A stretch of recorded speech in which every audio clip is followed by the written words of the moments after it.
About a week ago, I made a video about Cipher, where I tried her out for the first time, and I basically just put her in an Acheron team and did a run in MOC 12 to see if maybe with her help, my Acheron can finally be viable in endgame content. And yeah, the result was that I cleared one half of MOC in 9 cycles, which is of course not that great. But the video got a lot of views and comments, and a lot of you were pointing out some mistakes I made while playing Cipher. And yeah, like I said, it was my first time trying her out, so it definitely wasn't the best Cipher gameplay ever. But yeah, now I looked a bit more into how she actually works, and of course I also read all your comments, all your tips and explanations, and I think now I have a much better grasp on how Cipher actually works than before. So in this video, I'm just gonna do it again. I'm gonna go into the same MLC with Acheron and Cipher and see if I can shorten the clear time down from 9 cycles to I don't know how many exactly, but you know, it can be shortened by at least a few cycles, I think. But yeah, let's first go over my Cipher build again. It's the same as last time, so I'm gonna make this quick. Nothing has changed, but yeah, for people who haven't seen the previous video, here's my Cipher build. She has pretty decent attack, 179 speed, some crit rate and crit damage as well. Here are the other stats. I'm using her signature light cone, and all her traces are maxed out. And for the relic set, I'm using Lushaka and Pioneer. And this is what the relics look like, with the crit damage body piece, speed boots, quantum damage bonus orb, and attack robe. Someone in the comments actually said that I should go for an HP orb, because my Cipher died one time in the previous video, so I had to restart the run. But that was just because I kinda mistimed Gallagher's ult. It was a me problem, not a Cipher problem, so even though she is kinda frail, I still feel like it's better to go for damage. Because after the restart, of course, I was able to keep her alive for the entire 9 cycles that the run took. So I don't think we have much of a survivability problem, so I'd rather have the damage. But yeah, that's the Cipher build. She's still E0. And yeah, the main thing that a lot of people were saying is that I used her ult wrong. That I should have saved it until I had a lot more tally. Which, you know, I understand now why that is, because basically you can just save up a ton of damage and then unleash it at the most opportune moment. Or in something like MOC 12, for example, you could also just save up the damage from the first wave with the smaller opponents and then unleash the damage on the boss in the second wave. So yeah, holding the ult for longer is the main thing that I need to get used to with Cipher. And then there are also some other smaller things, like for example, timing Silverwolf's ult better as well. But yeah, let's just go to MOC now. Now the second problem last time was that this team just doesn't make use of the current MOC buff at all, because it requires the characters to have a summon, and of course no one here has a summon. So some comments suggested that I put Denhang Permancer Terror into this team, because he of course has the ability to give one other character a summon. So if he used that on Acheron, then she can actually get this buff, and also he buffs attack by a lot, and Gallagher doesn't really buff anything, he just heals. But he also applies debuffs, so helps with charging Acheron's ult, but he doesn't apply that many debuffs that it would really make a huge difference. So yeah, overall Denhang should definitely result in a better clear time. The problem with that is that now he's missing from my Saber team, where he's kind of my main sustain that I always use. But I guess we could try to go sustainless with like Remembrance Trailblazer. Just 3 supports and Saber, since my Saber is E6.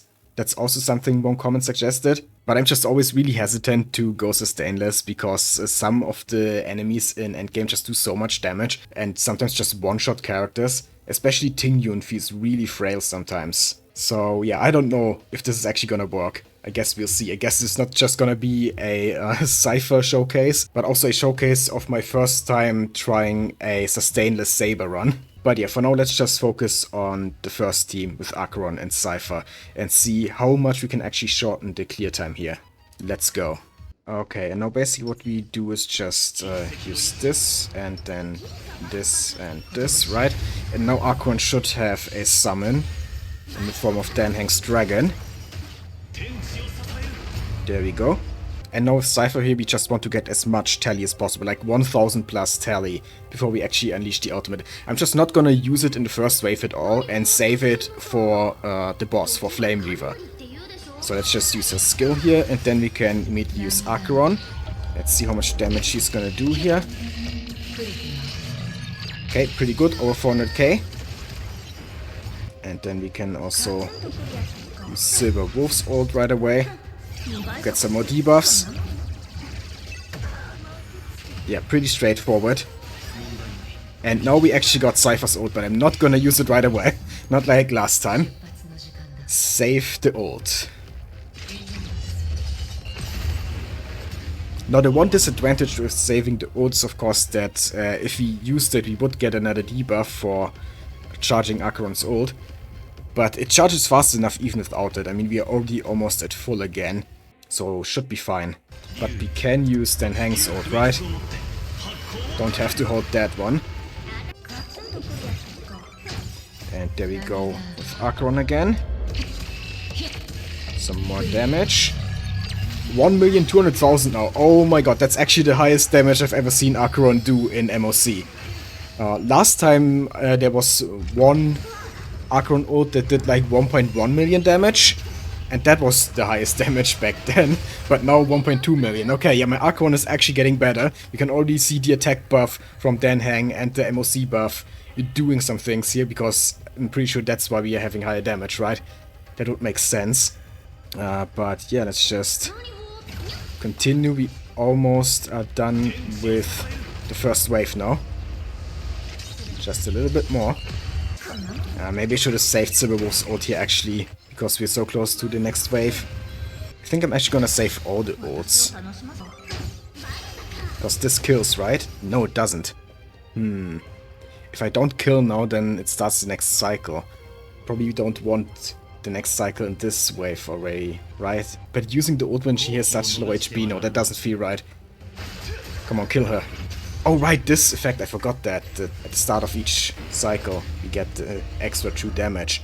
So now, we got the boss here. So do I use Cipher's ult right away? No, I don't think so. We had 567 tally. I think I'm gonna go up to like 1,000 at least before I use it. So let's just apply some debuffs. Also, yeah, wait for him to summon his minions and apply debuffs to them and then try to kill all of them with Acheron immediately. That's also something that some comments mentioned, that I should definitely try to kill these summons here as fast as possible. So yeah, this should do the trick. Let's hope they all die. They did. Okay, that's good. Yeah, that does a lot of damage to him. Okay, okay. We're already doing a lot better than last time. And let's do this now. That applies physical weakness, so now we can actually do some weakness damage here with Dan Hang as well. Okay. He did summon his guys again, so let's just use Acheron's ult. Oh, maybe I should have waited for Cipher Build's ult before, because he didn't do a lot of damage there against them. That was a mistake. So yeah, it's still not optimal the way I'm playing this, but it's definitely better than last time. And we're almost through the first HP bar already. Just a little bit more.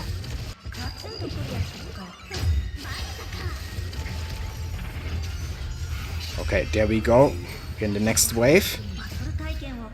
So let's do this, and then immediately use Acheron's ult, and I think then we're actually gonna use Cipher's ult finally. And see how much damage that does. Yeah, I think now's the time.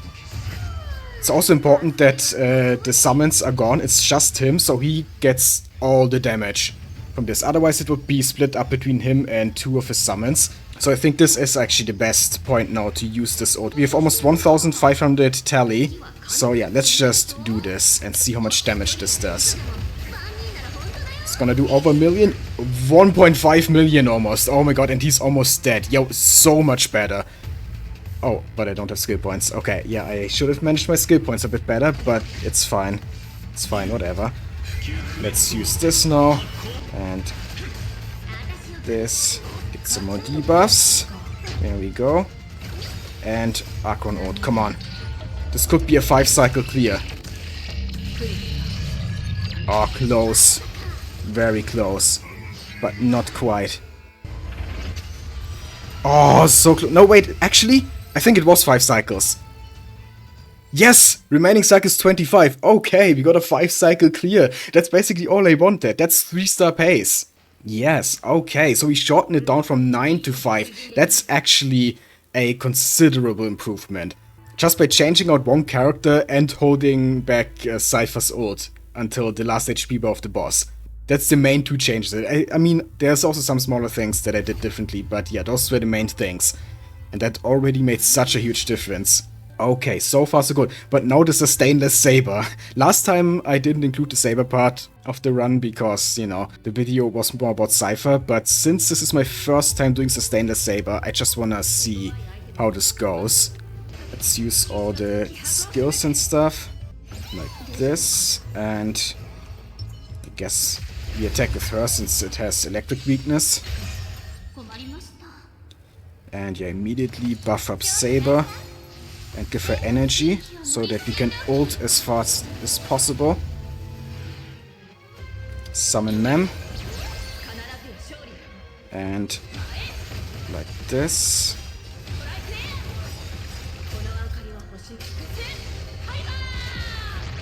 Okay, 800k, good damage, and we get Mem's support here. And now we should do a lot more damage with the second ult. Yeah, 900,000. Need to attack again. So far, so good. Yeah, but now they start attacking. Now, this is where it gets dangerous. I really hope that no one dies here, but I don't know. If you don't have a sustain, you just want to kill them as fast as possible, right? But when these small enemies already get to attack before I can kill them, then how the frick are we gonna defeat the boss before it attacks and kills my characters? I don't know. But whatever, let's just continue doing this. Yeah, already Tingyun is taking huge damage, Saber's now taking damage, we cannot heal this back up. So I really don't know about this. Tingyun taking even more damage, Tingyun is not surviving this. Absolutely not. But oh well, we get Excalibur again.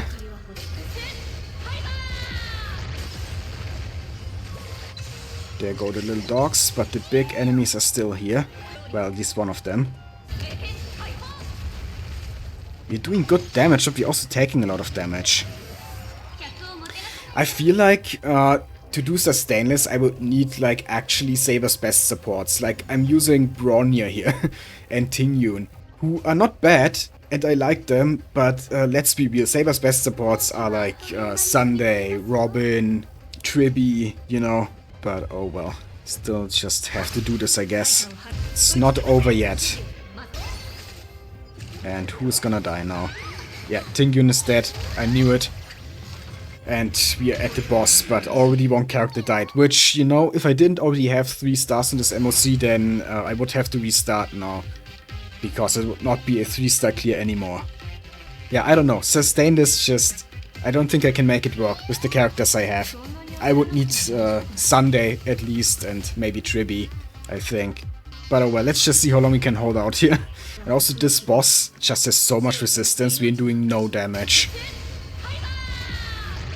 Yeah, only 214k on a Saber ult, that's insane. Insane resistance on this boss. 325k now. Yeah, that's still almost nothing for Saber. Maybe Sustainless just is not possible on this boss. I don't feel like it is. Yeah, Bronir's dead now. Saber's dead as well. Yeah, okay, no. This is not working. Let's leave. So, yeah, the Sustainless Saber. It was worth a try, I guess, but I'm just gonna keep using her with the healer or shielder. And she can definitely clear this in 5 cycles or less to get the 3 stars with Acheron on the other half. If, you know, she stays alive for long enough. But yeah, the important thing is that the Acheron team actually cleared it in 5 cycles, which is 3-star pace, and like I already said, a lot better than in my previous video. So yeah, overall I would call this a success. And also, in case you wanna see my Acheron builds, since I only showed Cipher because I was mainly focusing on her, but some of you might be interested in seeing my Acheron. This is what she looks like. She has over 3000 attack, 77 crit rate, 185 crit damage. Those are the rest of her stats. Her personal light cone. Trace is maxed out. I'm using Izumagensei and Pioneer. And yeah, this is what the relics look like. Crit rate, attack, lightning damage, and attack. and she's still E0. And yeah, I know that if I really want to future-proof my Acheron, then going for Eidolons is probably the best thing I could do. Either her Eidolons or Silver Wolf or Cipher Eidolons. But yeah, I have to at some point start investing vertically if I want to continue using Acheron in the future. But for now, I'm just happy that she can now clear MOC in 5 cycles. At least this rotation. Who knows what the next one is gonna be like. But yeah, this one went actually pretty well now.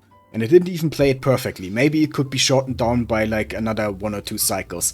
But yeah, that's already it for this video. I hope you enjoyed. If you did, then please leave a like, comment, and subscribe for more Honkai Star Rail and other gacha content.